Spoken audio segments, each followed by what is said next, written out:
کشمیر کی جو سیاسی جدوجہد ہے، سفارتی جدوجہد ہے، اس میں بڑا اہم ان کا کردار رہا ہے، اور ملک بھر میں آزاد جموں کشمیر کے علاوہ مختلف فلاحی منصوبوں پہ بڑی گراں قدر خدمات ہیں، اور ان خدمات کے ذریعے جو خاص بات ہے وہ پاکستانیت اور نوجوانوں میں خاص طور پہ جو اسلام ہے اور نظریہ پاکستان ہے اور تحریک آزادی کشمیر، اس کو پروموٹ کر رہے ہیں۔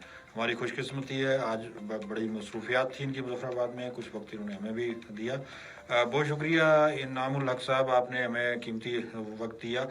آپ کی ماشاءاللہ سماجی خدمات بھی بڑی اہم ہیں، اور اس کے علاوہ تحریک آزادی میں بڑا نمایاں کردار ہے۔ نظریاتی تربیت کے حوالے سے خدمت کے ذریعے نظریاتی کام بڑا زبردست آپ کام کر رہے ہیں، اور بین الاقوامی سطح پہ بھی انگلینڈ میں اور بہت سارے ملکوں میں آپ پاکستان کی بڑی جاندار آواز بنے ہیں نوجوانوں کے اندر۔ سب سے پہلے تو ہم جو حالیہ صورتحال اس پہ آتے ہیں کہ کے پی کے میں بہت زیادہ نقصان ہوا سیلاب سے، اور میں نے 2 دن پہلے آپ کی ویڈیوز بھی میڈیا کے ذریعے سے دیکھی کہ سیلاب زدہ علاقوں میں آپ موجود تھے اور وہاں لوگوں کی خدمت میں بڑے پیش تھے۔ کیا صورتحال ہے، اور سماجی تنظیموں کا جیسا کہ ہمیشہ سے بڑا زبردست کردار ہوتا ہے اس سیلابی کیفیت میں جو پورے ملک میں، آپ کی آرگنائزیشن کا کیا کردار ہے؟ جی بہت شکریہ صدیقی صاحب، اور سنو ایف ایم کا بھی میں مشکور ہوں کہ آپ نے اپروچ کیا۔ یقیناً مصروفیات ہوتی ہیں لیکن وقت نکالنا پڑتا ہے، اور بالخصوص آپ کی طرح کے اس اہم پلیٹ فارم پہ آنا میرے لیے خوشی کی بات ہے۔ کافی کریٹیکل سچویشن ہے۔ میں بونیر میں دوسرے دن پہنچ گیا تھا جب فلڈز آئے، اور جو وہاں کیفیت تھی وہ بڑی دردناک تھی۔ اس کی وجہ یہ کہ یہ جو علاقہ ہے اس میں بہت سارے لوگ متمول گھرانوں سے تعلق رکھتے ہیں۔ جس طرح ہم چونکہ مظفر آباد سے ہیں، ہمارا بھی شہر جب یہاں زلزلہ آیا تھا تو ہم نے اپنی آنکھوں سے دیکھا تھا کہ بہت ہی خوشحال گھرانے بھی بڑی پریشانی سے دو چار ہوئے تھے۔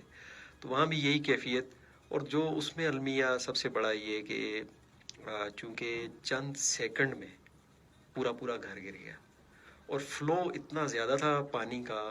وہ ایریا آپ یہ سمجھ لیجئے کہ پہاڑی ایریا ہے، اور کوئی 8-10 کلومیٹر جو اسکوائر کلومیٹر کے ایریا ہے اس کے اندر 5-6 برانچز ہیں پانی کے آنے کی۔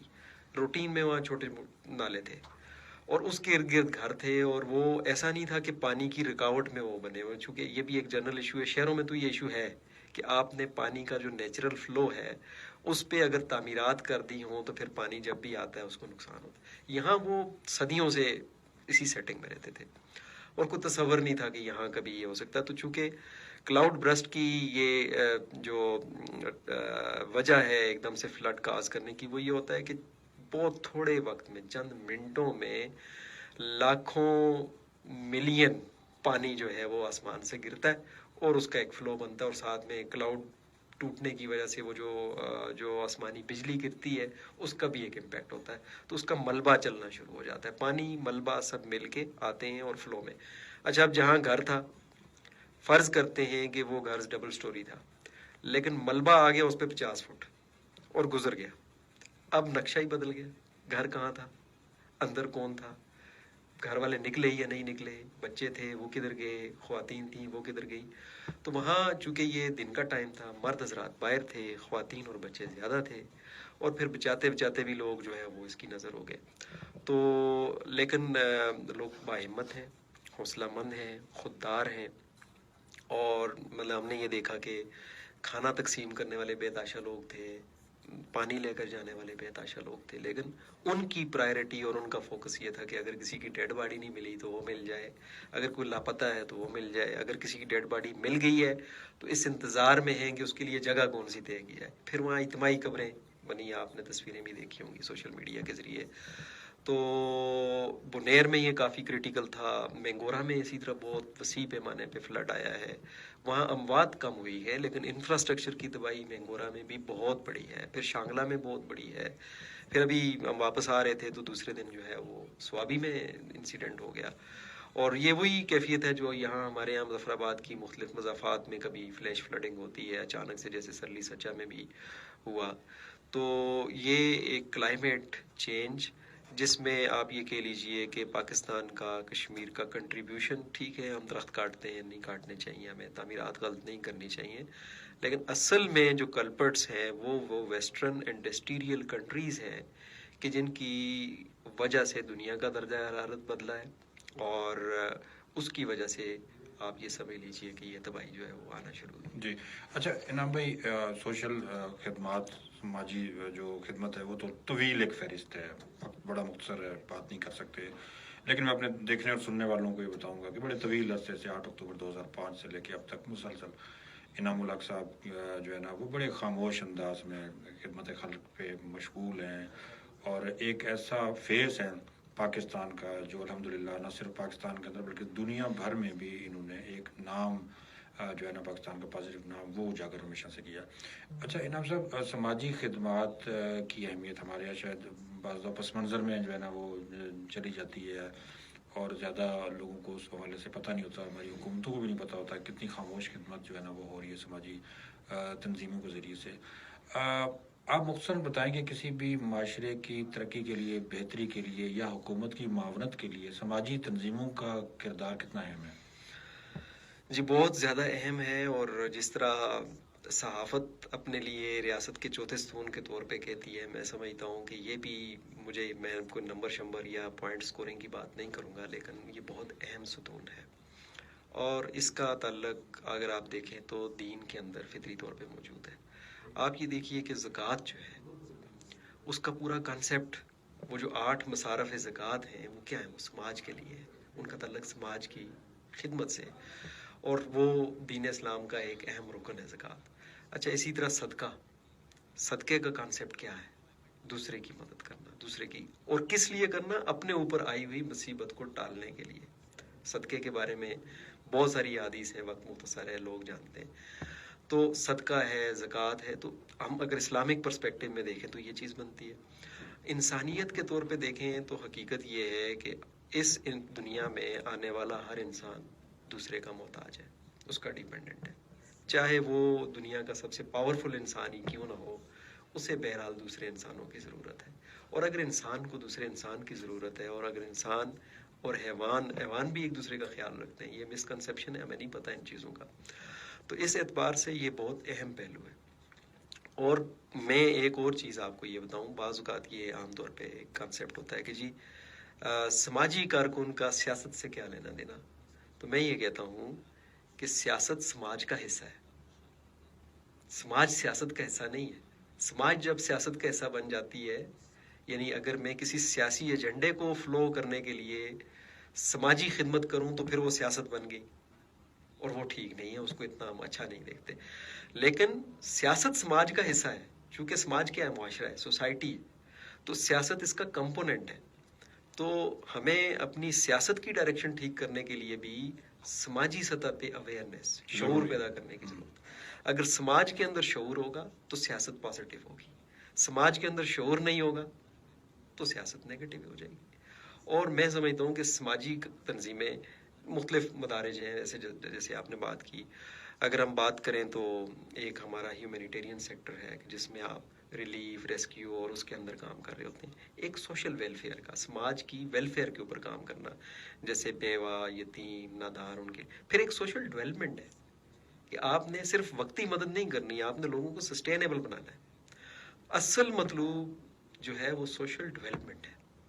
ہم چونکہ ڈیزاسٹر پرون ایریاز کے اندر ہیں، کبھی ہیومینیٹیرین کرائسس آ گیا، کبھی آسمانی آفات آ گئیں، کبھی کیا ہو گیا، اس کے جواب میں ہم پھر اقدامات کرتے ہیں، جس کے نتیجے میں سماجی تنظیموں کا بنیادی طور پہ تعارف یہ بن گیا کہ جہاں مصیبت ہوگی وہاں سماجی تنظیمیں پہنچ جائیں گی، جبکہ الٹیمیٹ جو آبجیکٹو ہونا چاہیے وہ سوشل ڈیولپمنٹ ہونا چاہیے، سماج کی تعمیر ہونا چاہیے، اور اس کی طرف ظاہر ہے وسائل بھی نہیں ہوتے، افراد ٹرینڈ بھی نہیں ہوتے۔ میرا اپنا اگر آپ مجھ سے پوچھیں تو میرا فوکس یہ ہوتا ہے کہ ہم لوگوں کو سسٹینیبل بنائیں، ہم مانگتے رہنے والا نہ بنائیں، ہم انہیں اپنے پاؤں پہ کھڑا ہونے والا بنائیں، اور اس اعتبار سے یہ ریاست کے ساتھ ایک بہت اہم کمپوننٹ کے طور پہ کنٹریبیوٹ کر سکتے ہیں۔ اچھا انعام بھائی، ماشاءاللہ آپ کی یہ خدمات، اور مجھے جو خاص طور پہ بات پسند آئی، سوشل سروسز تو بہت سے ادارے کار ہیں، لیکن سوشل سروسز کے ساتھ ساتھ ملک کے لیے کام کرنا اور نظریاتی بنیادوں پہ کام کرنا، اور اس کے ذریعے سے پاکستانیت کو اجاگر کرنا، یہ بڑا خال خال دیکھنے میں آتا ہے۔ میں تو زمانہ طالب علمی سے آپ کو جانتا ہوں کہ آپ کی پاکستان کے حوالے سے، پاکستانیت کے حوالے سے، کشمیر میں نظریہ پاکستان کے حوالے سے ایک بڑی ایک زبردست جدوجہد رہی ہے آپ کی یونیورسٹی کے زمانے میں، کالج کے زمانے میں. تو ابھی تک آپ نے جو ہے نا وہی سلسلہ برقرار رکھا ہوا ہے. آپ کیا سمجھتے ہیں کہ نظریاتی بنیادوں پہ کام کرنا اور پاکستانیت کے لیے کام کرنا کتنا اہم ہے، اور آپ نے ابھی تک اس کو اختیار کیوں رکھا ہوا ہے؟ اصل میں یہ سمجھتا ہوں کہ اس کا تعلق فہم سے ہے.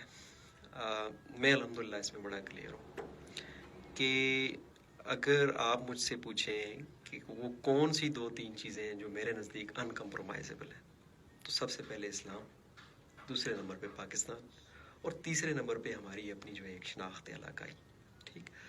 اچھا، جب ہم یہ کہتے ہیں کہ پاکستان ایک نظریاتی ملک ہے معاف کیجیے گا، تو سب سے پہلے ہمیں یہ سمجھنا ہوگا کہ وہ نظریہ ہے کیا. وہ نظریہ بالکل ڈیفائنڈ ہے، جس کو 2 قومی نظریہ کہتے ہیں، لیکن یہ 2 قومی نظریہ ابھی معرض وجود میں نہیں آیا. یہ مسکنسیپشن ہے کہ یہ اس کی ریوائول ہوئی ہے علامہ اقبال کے ذریعے، قائد اعظم کے ذریعے، مولانا سید ابو العلا مودودی کے ذریعے. لیکن یہ سوسائٹی میں آیا کب؟ جب نبی کریم صلی اللہ علیہ وسلم نے مکہ میں آ کر دعوت کا کام شروع کیا، ایک نظریے کی ابتدا ڈالی، بنیاد ڈالی انہوں نے. کیا وجہ تھی کہ بھائی بھائی کے ساتھ الگ ہو گیا؟ نظریہ.